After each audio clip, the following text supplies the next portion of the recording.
దేవుని యొక్క వాక్యం ప్రకారం వివాహం అనేది ఒక నిబంధన. సో వివాహం అంటే ఒక నిబంధన, అదేదో బిజినెస్ అగ్రిమెంట్ కాదు.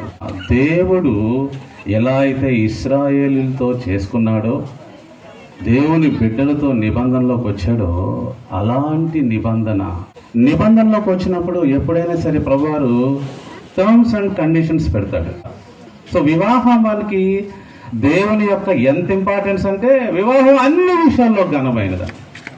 మిగతా అన్నిటికంటే ఇదే ప్రాముఖ్యమైన నిబంధన.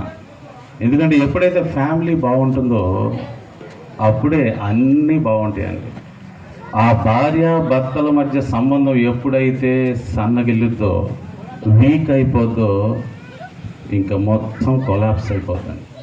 భార్య భర్తల సంబంధము అది దేవుడు పెట్టిన నిబంధనని ఎప్పుడైతే మనకి అందరికీ స్పష్టంగా దేవుని వాక్యం నుంచి అర్థమవుతుందో, అప్పుడండి అసలు ఆ కుటుంబంలో మాధుర్యం, ఆ కుటుంబంలో ఆనందం, ఆ కుటుంబంలో సంతోషం, ఆ కుటుంబంలో సమాధానం.